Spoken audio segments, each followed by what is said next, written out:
I am Matěj Skalický and this is Czech Radio News Podcast Vinohradská 12. A dire situation. Hospitals are overcrowded, medical supplies are running low, and there is a lack of specialists. Gaza is a land of no life. These are the words of Dr. Mohammed Abu Mughaisib, a deputy medical coordinator for Doctors Without Borders.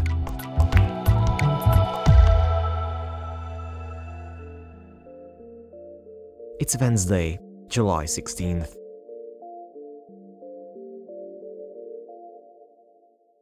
Hi, Mohammed. Thank you very much for joining us on this podcast. Thank you for having me. According to the BBC, doctors have warned that Gaza's largest functioning hospital, the Naser medical complex in Khan Yunis, is facing disaster. The Israeli army is carrying out military operations in the area, saying the goal is to eliminate terrorists' strongholds there. Are you in contact with the doctors at the Naser hospital? Can you confirm the information published by BBC? So the Naser hospital is one of, as you mentioned, the biggest remaining hospitals in the Gaza Strip now, in the south of Gaza Strip. And there has been claimed that there has been, as BBC mentioned, but actually on the ground, we didn't see any, or our colleagues or the doctors that we know, paramedics, they didn't see in their, by their own eyes, any kind of militants. There is, of course, security members for the hospitals, but as militants, as we see, or resistant fighters, we didn't see this. What is now is more important is that the hospital is the under evacuation area, and it was left off last week. Again, it was put on evacuation area, and it's a very big hospital. It's full of patients, full of medical staff, and there's difficulty to access.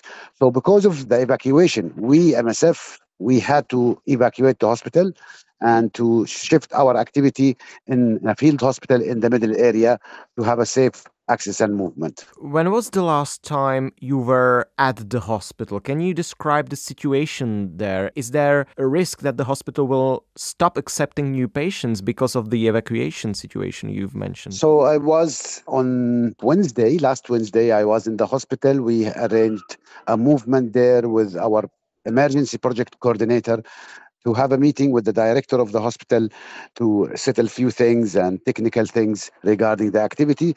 When I entered the hospital, it was full of patients. The patients are in the corridors. They opened the medical archive hall to put patients as well in. It's completely full. But, around the hospital, you can feel the difference. The neighborhood, it's completely empty.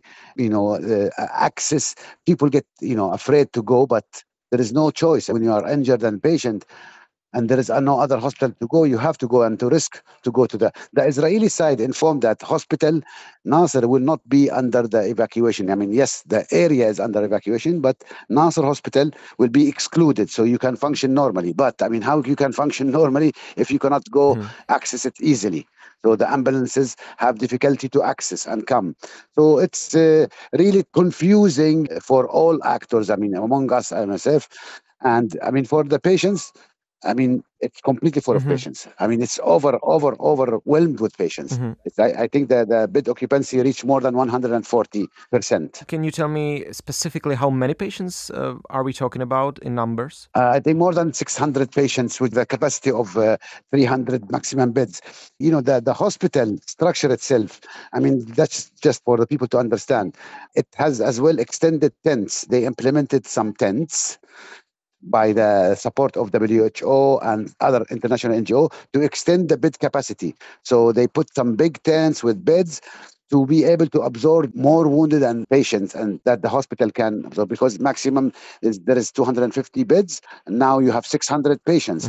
But all these beds are in tents and extended by kind of support by WHO and other actors who are international NGOs who are working there. There are also reports of a critical fuel shortages. Is the hospital relying on a diesel generators? Look, there is no electricity grid. since the beginning of the war. Since the first week of the war, the Israeli army cut off electricity and they bombed all the things related to the normal electricity. They bombed the infrastructure. So, there is no infrastructure. So, one of them is electricity. So, the hospitals are relying on generators, and these generators are working through fuel. And you know that fuel is not entering since March. There was a blockage. So what is remaining is for enough for a few days, and then WHO managed to get few other quantity of fuel, and it will run the hospitals, all not only Nasser, but all the hospitals for a few days more. A similarly severe situation is reportedly affecting Al-Shifa Hospital in northern Gaza. According to the hospital chief there, over 100 premature babies and hundreds of dialysis patients are in a danger due to the power crisis. Are you in contact with the doctors there as well? We are in touch with the director of the hospital in Shifa Hospital. Shifa was one of the main hospitals in Gaza Strip. It was the main referral hospital, but of course it was partially destroyed. Let's say, I don't want to go totally destroyed, let's say. And then again, they established few departments there. The kidney dialysis is another problem because it depends, of course, on the machines, on electricity, and this is not available. No access, no electricity enough. So if the patient who have kidney failure and need dialysis, instead of having 3 times a week, they decrease it to twice and they decrease it to 1. And I don't exactly have the number of patients that had died, these patients who have dialysis. There is a number of patients that died because of the lack of the access to the dialysis and lack of as well the proper treatment. It's not the ideal treatment. It's not the medical treatment. These patients need proper follow-up, and there is no anymore, follow-up of these patients.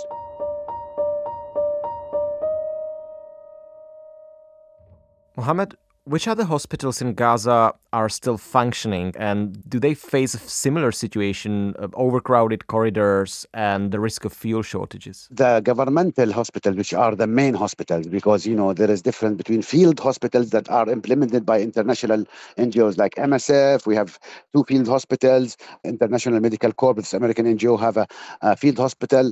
Red Cross has a This is different. The structured hospitals of the Ministry of Health, which are the main ones, remaining, we have Naser in the south, Khan Yunis, we have Al-Aqsa in the middle area, and we have Shifa partially in Gaza City. So these are the 3 hospitals. All of them, they have the same problem. The patients are in the corridors.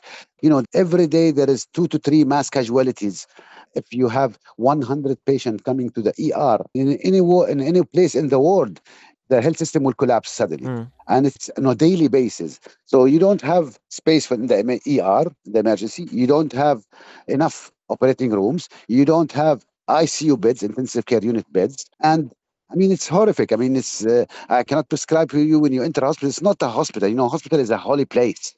We used to work in hospitals before the 7th of October. It's a holy place. It's the clean. It's organized. Now it's completely chaotic.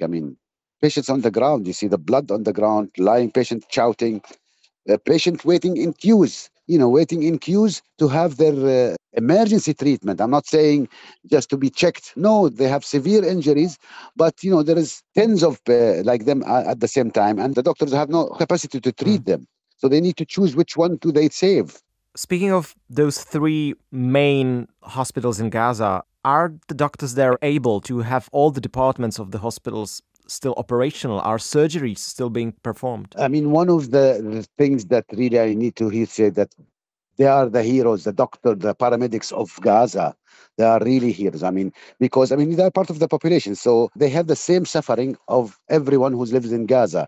They have families, they are displaced, they are looking for water, they are looking for food, and still they are coming to work in the hospital, risking their lives, risking their family, leaving and still operating. Yes, there is a huge number of operations, but the doctors are completely exhausted, tired. You can see their faces, they are tired, but there is no choice for them. They cannot sit at home. They cannot leave the patients. Who will do if they sit? And the hospitals will not function anymore. So no, there is surgeries. They are doing their best, but you can see that they're completely burned out and exhausted. Are they able to rotate on shifts and get some rest? Some of them, no. Because there is lack as well of the specialized doctors. There is some of the main specialized doctors, they left Gaza at the beginning of the war.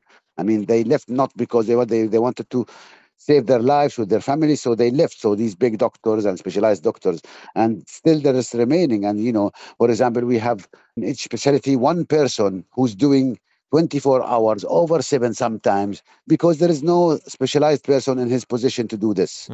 That's why the WHO and the Ministry of Health in Gaza are calling to facilitate entry of international medical teams to support the hospitals. How are the doctors coping mentally? Do they have any psychological support? Do they suffer from psychological problems due to the situation in Gaza? Definitely, all of the population, they are impacted by this war. And among them, of course, the doctors. I mean, they're from the population. I mean, every day we hear a doctor has been killed, I mean, by an airstrike, by a shrapnel, by an airstrike beside him. And today, one of the famous general surgeons in Gaza is pioneer in endoscopy surgery. He was in the street and they bombed something in the street and he died. And, this is one of the best doctors in Gaza City who supports Shifa and Al-Mahmadani Al-Ahli Hospital. So, I mean, there is no term, and this is what I always say to the mental health experts who contact me. I mean, they need to work, all of them, on a new term to define what the people of Gaza are suffering, a new term in mental health illnesses. I mean, to create a special one for them, to change this DSM psychiatrist book, mental health, and try to find another term for Gaza, because every one of the population, they have mixed depression, anxiety, insomnia, fatigue. All these are mixed. I mean, people are getting crazy. I mean, I'm not saying that really, that people are getting crazy. They're speaking to themselves.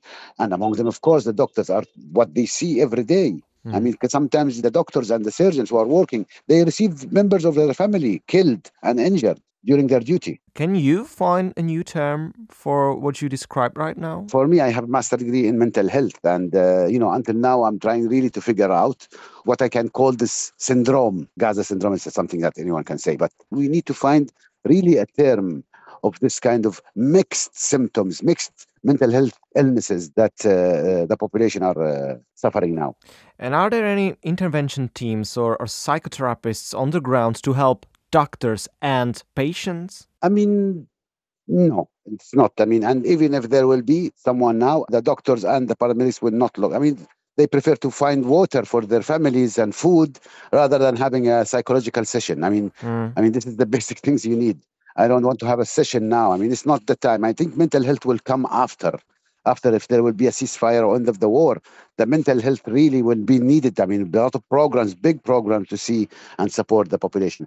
But now I think first of all, there is no specialists. I mean, there is lack of specialists and this. And even the specialists who are here or members of mental health teams, psychologists or counselors, they are part of the population, so they are suffering. I mean, how can a psychologist living in Gaza can support a patient? I mean, the psychologist himself has some problems.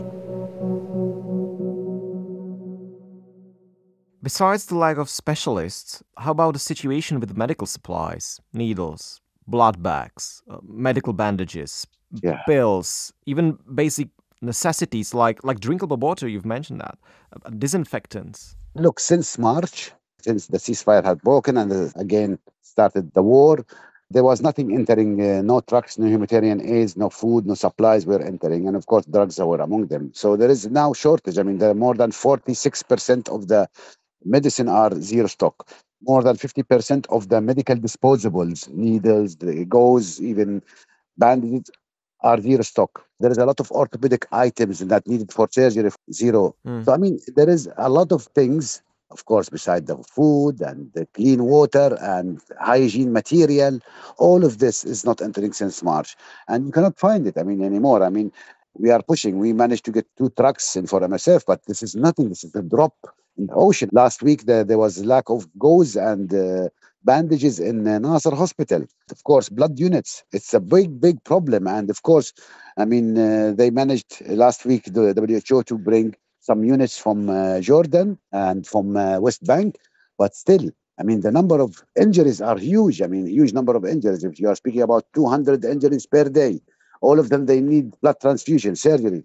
And the people will not donate anymore. The people are tired. They have no food. So they cannot go to give their blood. They are tired and they have weakness and anemia.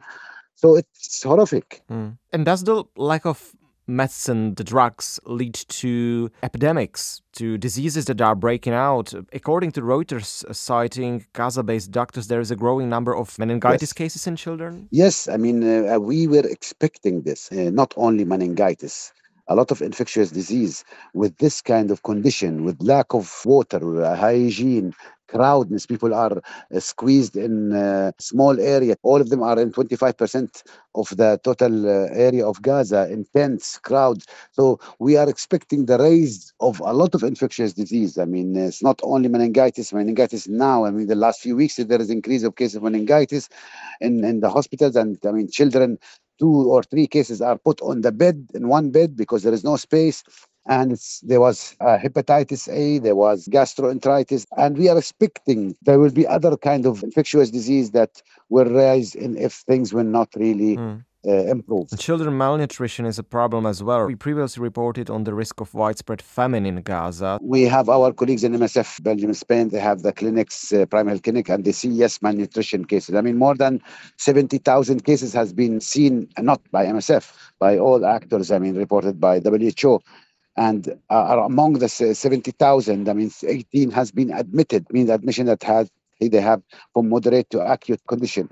I'm not surprised because the population is having acute hunger.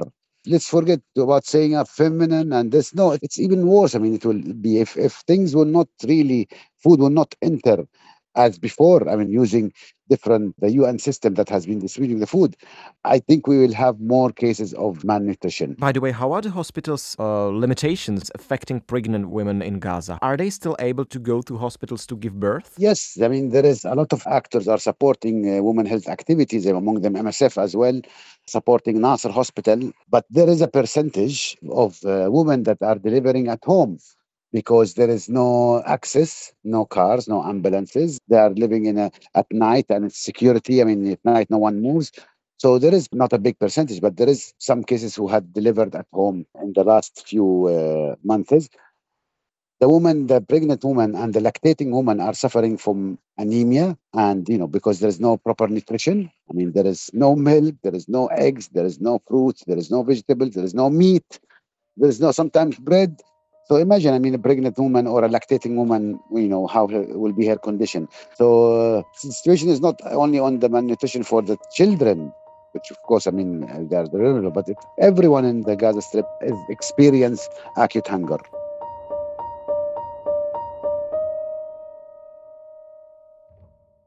Mohammed, how are you coping with the situation? Is your family in Gaza? Me among let's say, the luckiest. I managed to evacuate my family to Egypt, February 2024, my wife and my 3 kids. And I miss them now. That's the only thing I'm trying to do. I mean, I stayed here to continue supporting MSF as a deputy medical coordinator. But now I reached the point that I need to leave. I mean, if they have the chance, I need to leave, because, I mean, even if tomorrow there will be a ceasefire, I mean, it's no place to live anymore. I mean, it's a huge destruction. It's the land of rebels. So you feel like you can't go on? Yeah, unfortunately, yes. Is there a particular patient or story that is something that you will remember forever? I mean, there is several stories. Every hour there is a story. But, I want to say one story that could be a successful achievement that I did as a medical coordinator. There was a woman pregnant in the north. At one point, the north and the south was separated, and you cannot cross at all during the war. So the people of the north, they can come to the south, but difficult. But from the south, you cannot go to the north. It was separated, Gaza. And there was a woman in the north who was pregnant and injured, severe injury. They bombed her house. She lost her kids and her husband, and she lost her limb, amputated. And she was pregnant still. And they wanted to transfer her to the south to take care of her in MSF clinic. So I managed, through the coordination with WHO, an NGO called CADOS, to bring her from the north area to Gaza. But unfortunately, she lost the baby. At least I managed to bring her to our hospital to take care of her, but she lost everything. She lost her baby, she lost her kids, she lost her husband, and she lost her leg. She was strong, and now she's out of Gaza. She was medically evacuated abroad. In this situation, in this dire situation in Gaza, what gives you hope? Particularly those stories of some achievement, of some success, of something that went well, that encouraged you, a life was saved? I mean, doctors, we are reached a point here, I mean, in the hospitals, what I see, I mean, that we are just here now to consult the patient, not to treat them anymore. Because the lack of material, the lack of space, the lack of, energy even. I mean, there is no life at all. I mean, the life, even what I speak to you now, it will not help. I mean, unless the journalist and the media comes to Gaza and see, by their eyes what is really, I mean, it's a land of no life. There will not be future. It will need decades to rebuild what had before 7th of October. Mohammed, thank you very much for your answers and take care. Thank you. And that's all for today. I spoke with Mohammed Abu Mughaisib, a deputy medical coordinator for MSF's operations in Gaza. He mentioned one specific day, October 7th, 2023, which is, of course, the day when Hamas terrorist squads invaded Israel, killing and kidnapping dozens of people. After that day, Tel Aviv intervened with the aim of destroying Hamas, which has turned much of Gaza upside down. The operations continue to this day. We have just heard about the impact on the population of Gaza. Mohammed also mentioned hospitals under the Gaza Ministry of Health. I should add that this ministry is controlled by Hamas. Thank you for listening.